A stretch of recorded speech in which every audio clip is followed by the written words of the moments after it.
Hello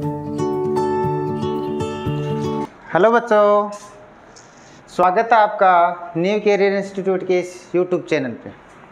मैं दिनेश सेन। पिछले lecture में अपन ने पढ़ा था जो प्रकाशिकी होती है उसके कितने भाग होते हैं, प्रकाशिकी शब्द वो कहाँ से मिलकर बना है, किन शब्दों से मिलकर बना होता है। उसके बाद अपन ने परावर्तन पढ़ा था और उसके बाद में अपन ने फेरमेट का परावर्तन का नियम पढ़ा था। आज अपन पढ़ेंगे मिरर्स के बारे में। तो बेसिकली मिरर्स है वो दो प्रकार के होते हैं, एक तो प्लेन मिरर या समतल दर्पण, दूसरा स्फेरिकल मिरर गोलीय दर्पण।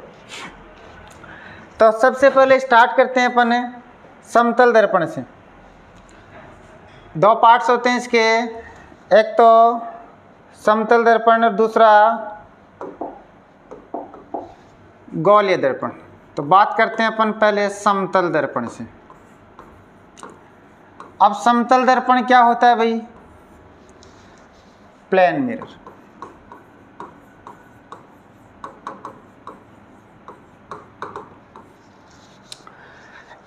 प्लेन मिरर नाम से स्पष्ट देखो कैसा होगा, प्लेन होगा। जैसे इस प्रकार से बना लेता हूं। अब मिरर बनाने के लिए, दर्पण बनाने के लिए अपन क्या करते हैं, उसके कांच पर एक साइड अपन क्या करेंगे, पॉलिश करेंगे। एकदम सीधा होगा, एक साइड पॉलिश वाला सतह रहेगी। ये वो जो सतह है या जो सरफेस है इसको तो बोलते हैं पॉलिश सतह।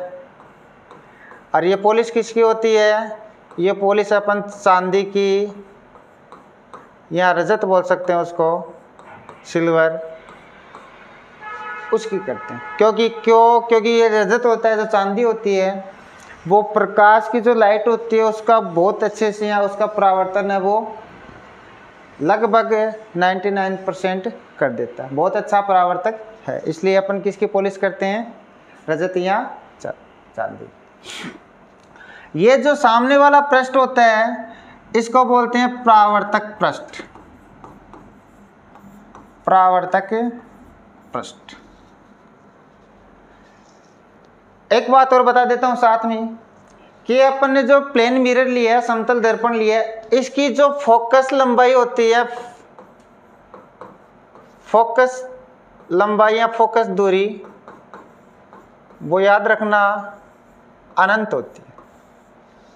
इसकी फोकस लंबाई अनंत होती है। तो चलो पहले अपन प्लेन मिरर से जो इमेज बनती है, प्रतिबिंब बनता है, वो कैसा बनता है, कहाँ बनता है, उसके बारे में अपन चर्चा करेंगे। तो चलो कंडीशन फर्स्ट देखो, ये कि अपने पास कोई प्लेन मिरर है।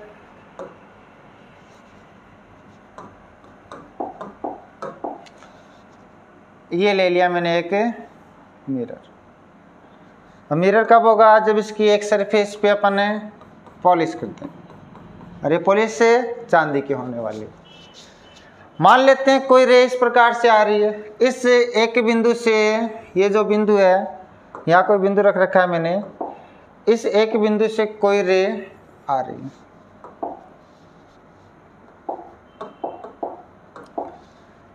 कुछ इस प्रकार से।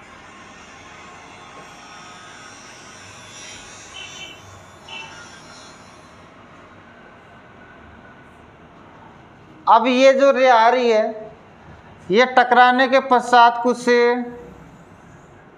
इस प्रकार से निकल जाएगी। टकराने के पश्चात उस साइड तो जाने से ये पॉलिश सतह है। देखते नहीं है घर में अपन जो सुबह सुबह तैयार होने के लिए जो मिरर काम में लेते हैं वो प्लेन मिरर ही होता है। जो प्रकाश आता है वो उसके पीछे तो जाने वाला नहीं, रिफ्लेक्ट ही करेगा यहाँ से।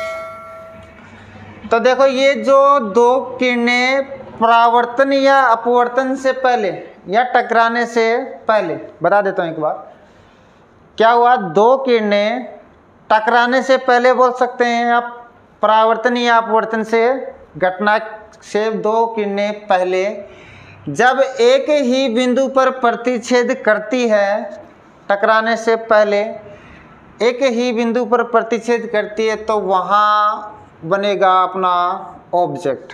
और ऑब्जेक्ट भी कैसा होगा, ऑब्जेक्ट होगा रियल ऑब्जेक्ट। ठीक है। अब इन रेज को अपन देखें, टकराने के बाद ये रे इस साइड जा रही, ये इस साइड जा रही, कभी नहीं मिलने वाली, कभी नहीं मिलेगी। तो अपन क्या करेंगे, अपन इनको पीछे की तरफ बढ़ा के देखेंगे। क्या करेंगे, इनको पीछे की तरफ बढ़ा के देखेंगे। ये मेरे को इस रे को मैंने पीछे बढ़ाया, यहाँ से आती हुई प्रतीत हो रही है। इस रे को मैंने पीछे की तरफ बढ़ाया, ये मेरे को इस बिंदु पे आती हुई, इस बिंदु से आती हुई प्रतीत हो रही।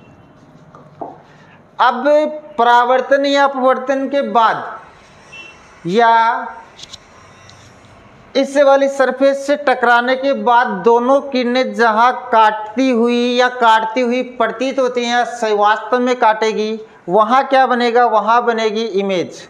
अगर प्रतीत होती है तो वर्चुअल बनता है, अगर वास्तव में काटता है तो रियल बनता है। ये देखो काट नहीं रहा, वास्तव में प्रतीत हो रही है कि इस बिंदु से आती हुई अपन को नजर आ रही है, इसलिए इमेज कैसी बनेगी, वर्चुअल बनेगी। एक बात और बता देता हूं साथ में ही, जो ये ऑब्जेक्ट इस मिरर से जितनी डिस्टेंस पे रहेगा, ये इमेज भी इस मिरर से उतनी ही डिस्टेंस पे बनेगी। मतलब इस दर्पण से बिंब जितनी दूरी पर स्थित है, उतनी दूरी पर ही प्रतिबिंब बनेगा। सेकंड, ये जो अपन ने मिरर लिया है, इसका जो ऑब्जेक्ट है और इमेज है, इनको मिलाने वाली एक जो रेखा होती है, वो हमेशा इस मिरर के साथ 90 डिग्री का एंगल बनाती है। या जो ऑब्जेक्ट और इमेज है, इनको मिलाने वाली जो रेखा है, वो हमेशा मिरर के लंबवत जाती है। ठीक है। सेकंड कंडीशन देखो, मैंने क्या किया, मैंने इस मिरर को थोड़ा सा एंगल पे रख दिया, कुछ इस प्रकार से रख दिया। मान लेते हैं यहां से दो किरणें आ रही है, यहां से दो किरणें, एक किरण कुछ इस प्रकार से आई,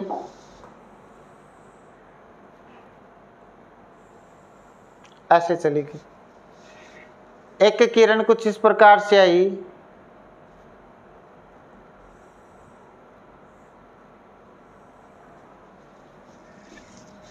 एक मिनट, अगले पेज में बना लेता हूं।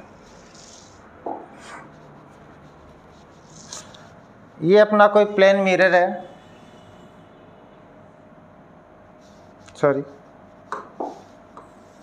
एंगल पे रख रहे थे। ये कोई प्लेन मिरर हो गया, इस बिंदु से मान लेते हैं कोई रे आ रही है। ठीक है। एक रे कुछ इस प्रकार से इंसिडेंस हो रही है, और इंसिडेंस होने के बाद ये कुछ इस प्रकार से चलेगी। एक दूसरी रे कुछ इस प्रकार से आई और इस प्रकार से निकल गई। ठीक है। ये कोई रे आई, टकराने के बाद कुछ इस प्रकार से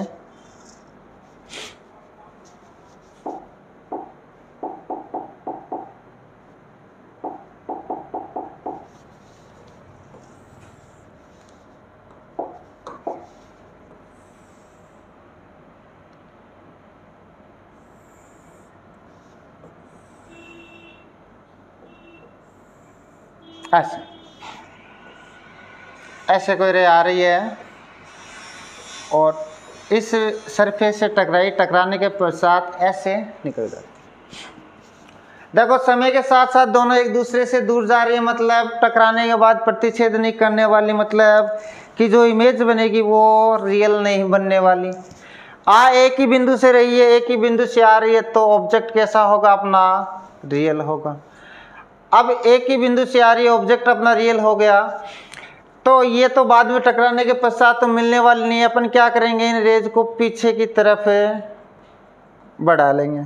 इन रेज को क्या करेंगे, पीछे की तरफ बढ़ा के देखेंगे कि अपन को कहीं से काटती हुई प्रतीत हो रही है क्या।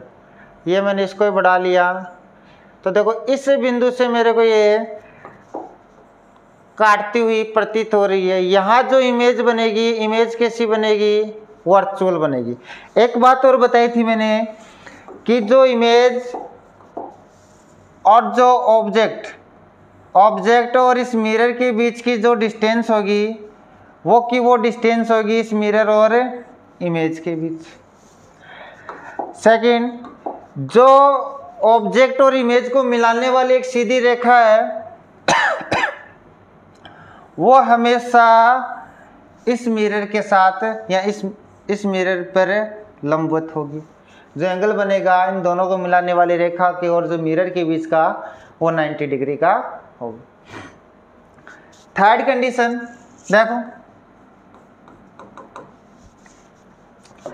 यदि मिरर अपना कुछ इस प्रकार से रख रखा है अपन ने और जो रे आ रही है वो एक रे तो आई कुछ इस प्रकार से,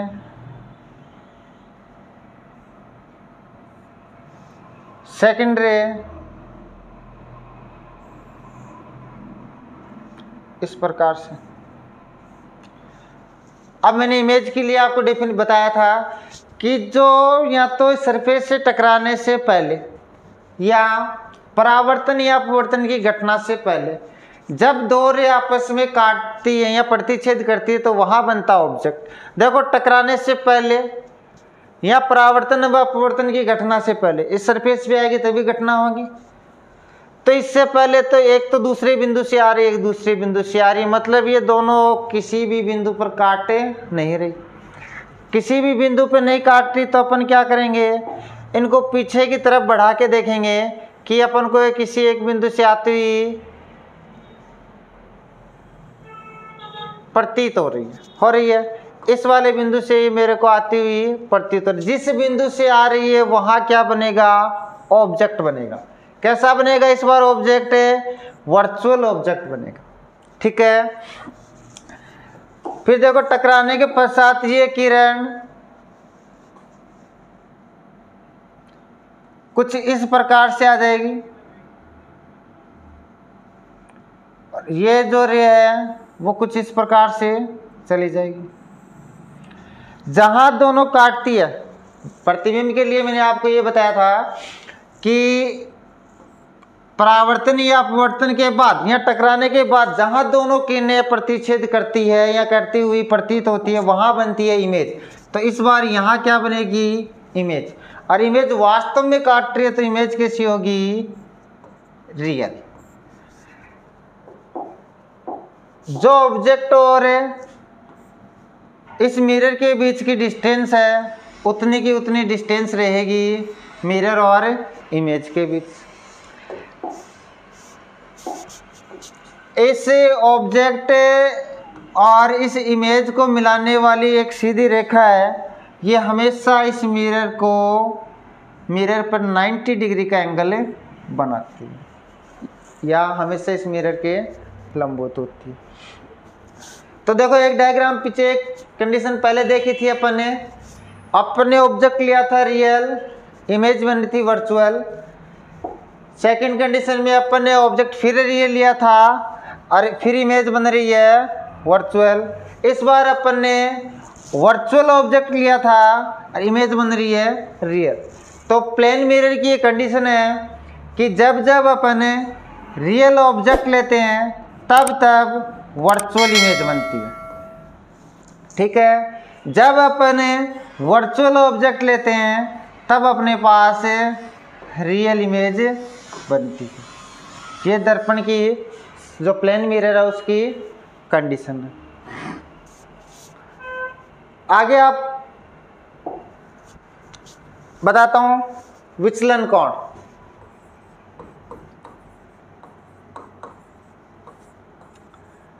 विचलन कोण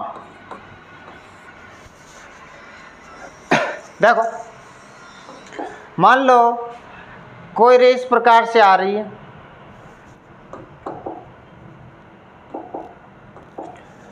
यहां किसी भी बिंदु से टकराई वो,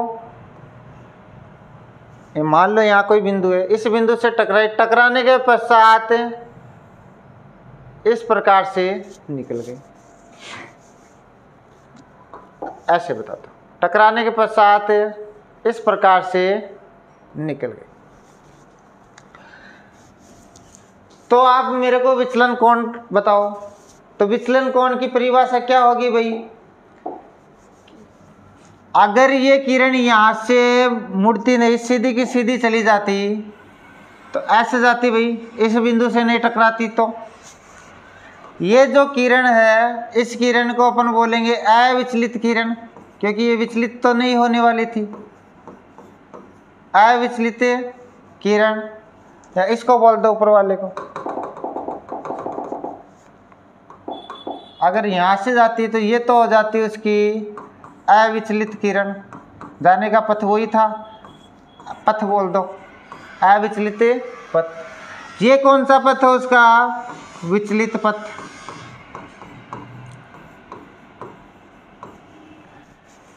तो अपन विचलन कोण की क्या डेफिनेशन बताएंगे कि जो अविचलित पथ है और विचलित पथ, उन दोनों के बीच का जो एंगल बनता है उस एंगल को कहेंगे अपन विचलन कोण।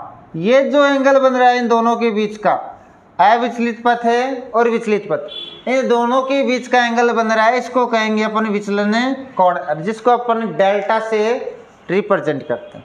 ठीक है, देखो नेक्स्ट कंडीशन, अगर इस प्रकार से कोई रे आ रही है, यहां किसी बिंदु से टकराई, टकराने के पश्चात वो विचलित हो गई कुछ इस प्रकार से, फिर यहां भी उसको कोई ना कोई बिंदु मिल ही गया, फिर यहां से वापस से वो विचलित हो गई कुछ इस प्रकार से, कोई रे आई यहाँ टकराई, टकराने के बाद फिर विचलित हो गई, फिर विचलित हो गई यहाँ टकराने के बाद, अगर वो विचलित नहीं होती तो वो इस प्रकार से चली जाती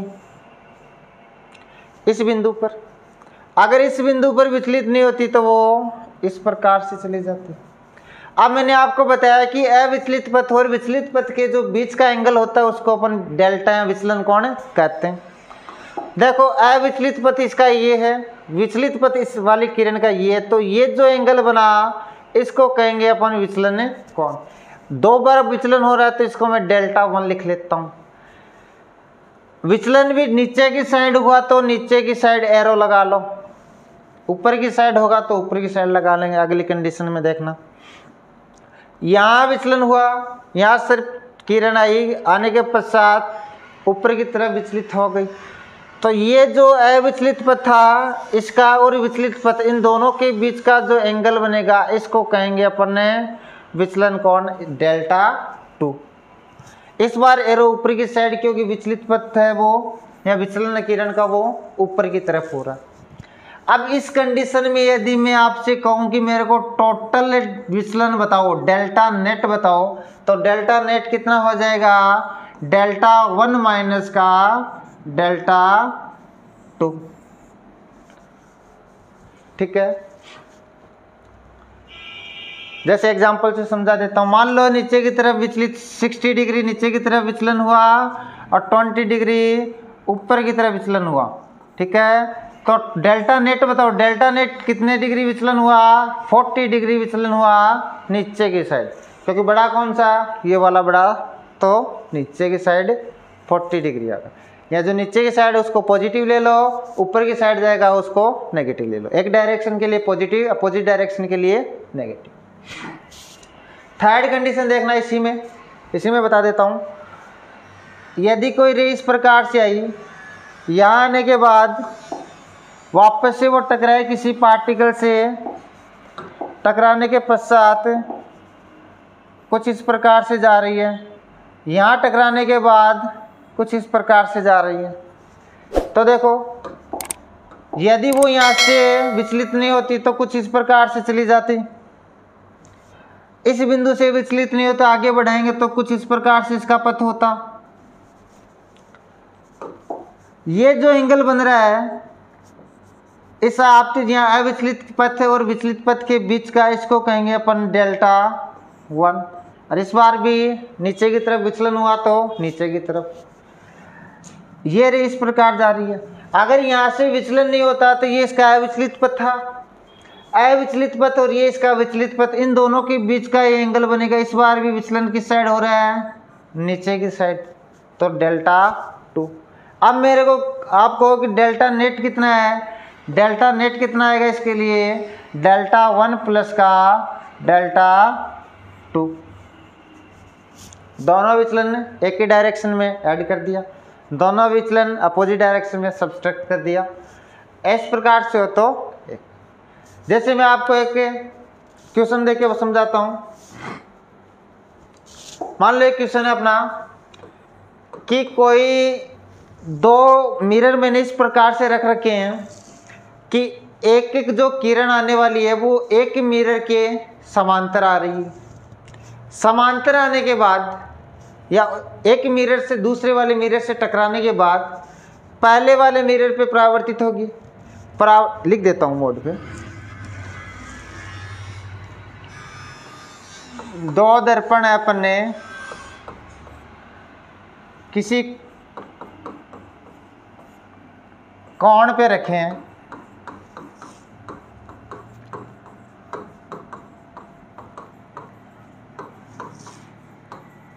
यदि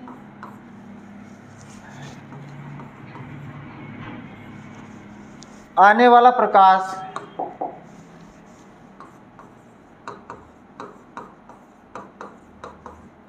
प्रकाश की किरण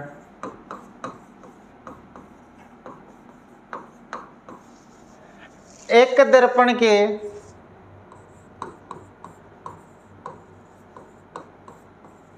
समांतर आती है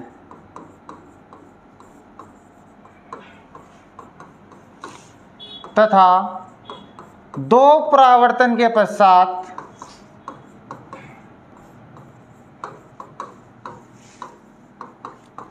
दूसरे दर्पण के समांतर हो जाती है, दूसरे दर्पण के समांतर हो जाती है, तो आप मेरे को विचलन कोण ज्ञात करके बताओ। हो जाती है तो विचलन कोण ज्ञात करो। ऐसा कोई क्वेश्चन दे दिया अपन को, ठीक है, ऐसा कोई क्वेश्चन अपन को दे दिया कि दो दर्पण है वो किसी ना किसी एंगल पर रखे हैं, यदि आने वाली प्रकाश की किरण एक दर्पण के समांतर आती है तथा दो परावर्तन के पश्चात वो दूसरे दर्पण के भी क्या हो जाती है, समांतर हो जाती है, तो विचलन कोण का मान आप फाइंड आउट करो। देखो पहले डायग्राम बनाते हैं किस प्रकार से। मान लेते हैं एक मिरर इस प्रकार से यहाँ रख रखा है मैंने और दूसरा मिरर है कुछ इस प्रकार से।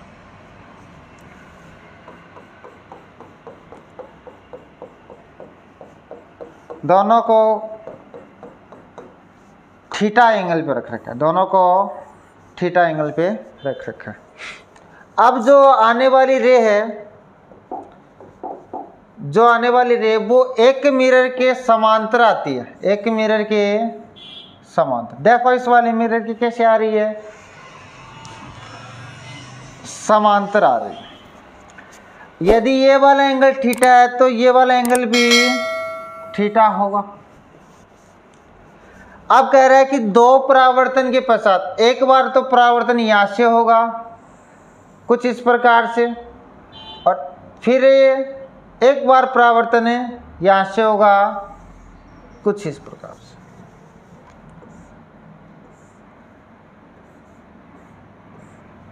ठीक है, तो आप मेरे को फाइंड आउट करके बताओ कि विचलन कोण कितना है। तो देखो ये वाला एंगल थीटा, तो ये वाला भी क्या होगा, थीटा ही होगा, ये वाला एंगल भी थीटा।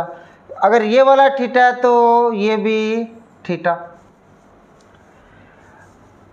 यदि मैं यहाँ पे एक अभिलंब बनाता हूँ, ध्यान से देखना, यदि मैं एक अभिलंब बनाऊं,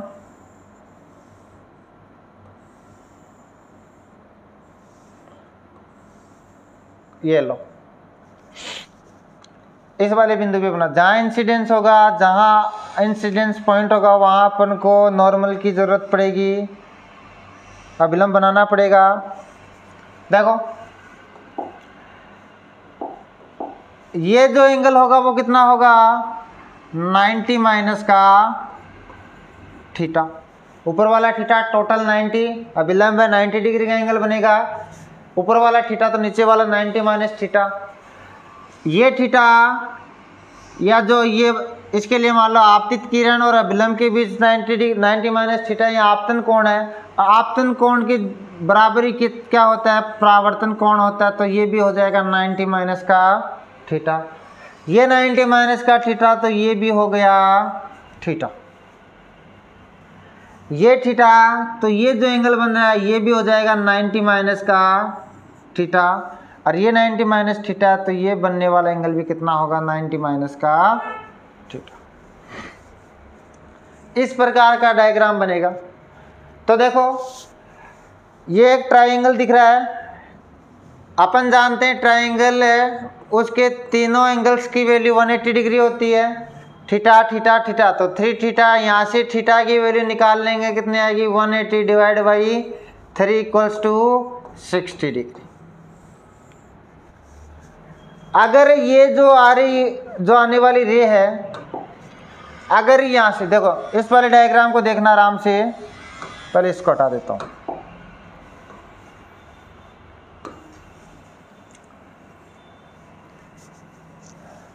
ये ले आओ,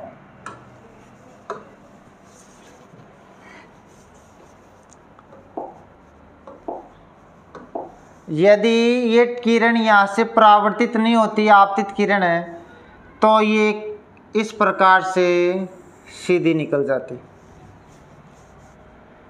तो इस बार जो यहाँ पे जो एंगल बन रहा है, इस बार जो यहाँ पे एंगल बन रहा है वो एंगल होगा विचलन कोण, कितना होगा, ये लो नीचे की तरफ, इसको लिख लिया मैंने डेल्टा 1, ठीक है।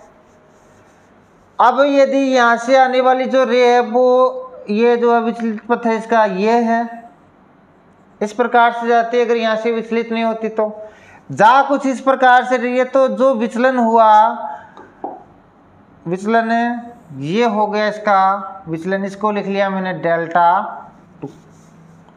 दोनों डेल्टा एक ही डायरेक्शन में, तो delta net delta 1 plus delta 2 आएगा। तो पहले अपन को डेल्टा 1 निकालना है। डेल्टा 1 देखो, डायग्राम को ध्यान से देखना, यदि ये जो रे है ये सीधी होती तो इस बिंदु पर जो एंगल बनता ये वाला कितने का होता, 180 डिग्री का होता। पूरा एंगल कितना होता, 180 डिग्री का। अपन को चाहिए यहाँ से लेके यहाँ तक डेल्टा 1, आगे वाला 90 माइनस थीटा, उसके आगे वाला 90 माइनस थीटा। अपन को डेल्टा चाहिए, तो यहाँ से डेल्टा 1 आ जाएगा, 180 में से उसको कम कर लेंगे, कितना, 2 टाइम्स ऑफ 90 माइनस का थीटा। देखो एक 90 माइनस थीटा, एक 90, 2 टाइम्स ऑफ 90 माइनस थीटा, कम हो जाएगा तो डेल्टा 1 आ जाएगा अपने पास। तो यहाँ से डेल्टा 1 आएगा अपने पास 180 माइनस का 2 और 90 माइनस थीटा भी अपन ने निकाल रखा है, कितना आया, 60 डिग्री। ये 60 डिग्री पुट कर दो यहाँ, तो आएगा 180 माइनस का 2 into 30 degree equals to 180 minus का 60 डिग्री, और यहाँ डेल्टा 1 की वैल्यू आ जाएगी आपकी 120 डिग्री। ये जो विचलन कोण है डेल्टा 1, इसकी वैल्यू आ गई 120 डिग्री ऊपर की साइड, ठीक है। अब यहाँ देखते हैं, तो देखो इसके लिए डेल्टा 2 निकालेंगे। ये जो एंगल बन रहा है यहाँ पे जो एंगल बनेगा, ये जो पूरा एंगल बनेगा, पूरा एंगल कितना होता है, 180 डिग्री का। अपन को चाहिए इतना सा, यहाँ से लेके यहाँ तक का, तो यहाँ 180 में से ये 2 कम कर देंगे तो ये जो एंगल बनेगा वो आ जाएगा। तो यहाँ से अपन ने निकाल लिया डेल्टा 2। डेल्टा 2 कितना आएगा 180 माइनस का वही 2 टाइम्स ऑफ 90 माइनस का थीटा हो जाएगा। एक 90 माइनस थीटा, एक 90 minus theta, 2 times of 90 minus theta. तो यहाँ से डेल्टा 2 की फिर से वैल्यू वही आएगी। अपन ने थीटा की वैल्यू 60 डिग्री पुट करेंगे, फिर डेल्टा 2 की वैल्यू कितनी आ जाएगी 120 डिग्री ऊपर की साइड। अब डेल्टा 2 चाहिए। देखो जा तो ये किरण ऐसे रही थी, पहले जा तो कुछ इस प्रकार से रही थी, अब कैसे जा रही है, जा रही ऐसे। तो इन दोनों के बीच का जो एंगल बन रहा है, इन दोनों के बीच का जो एंगल बन रहा है ये होगा डेल्टा नेट। अब डेल्टा नेट कितना होगा, दोनों एक ही डायरेक्शन में, तो डेल्टा नेट हो जाएगा डेल्टा 1 प्लस का delta 2। 120 degree plus 120 degree equals to 240 degree upper side. यदि ये भी इसका विचलन होगा, देखो जा ऐसे रही थी, जा ऐसे रही, इस साइड से देखोगे तो डेल्टा नेट आएगा आपका 240 ऐसे। यदि आपको ये वाला पूछ ले, यहाँ से पूछ ले कि जा ऐसे रही थी, जा इस प्रकार से, ये वाला पूछ ले एरो इस साइड से हो, तो ये कितना होगा। अपन जानते हैं टोटल एंगल कितना होता है सर्किल में 2 पाई, यहाँ 360 डिग्री। 360 में से 240 कम कर देंगे तो ये कितना बच जाएगा, ये जो एंगल है ये आएगा अपना फिर 120 डाउन। तो इस प्रकार से ये क्वेश्चन अपन ने सोल्व किया।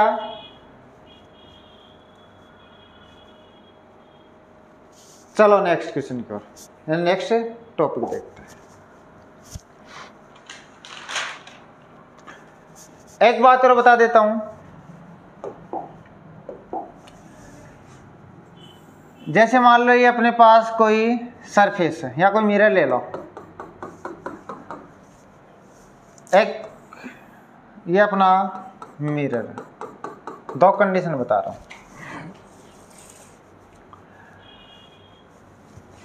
यदि जो कोई प्रकाश की किरण है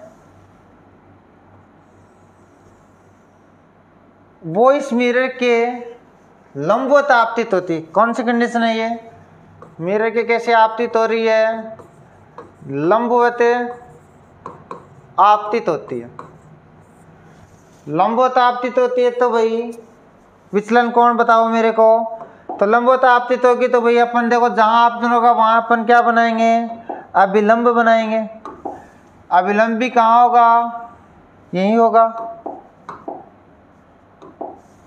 ये बनाया अभिलंब। अभिलंब और आपतित किरण के बीच बनने वाला एंगल I, अभिलंब और परावर्तित किरण के बीच बनने वाला एंगल R, दोनों कितने हैं 0। कि जब लंबवत इंसिडेंस होती है, लंबवत आपतित होती है तो टकराने के पश्चात उसी दिशा में वापस से लौट जाती है।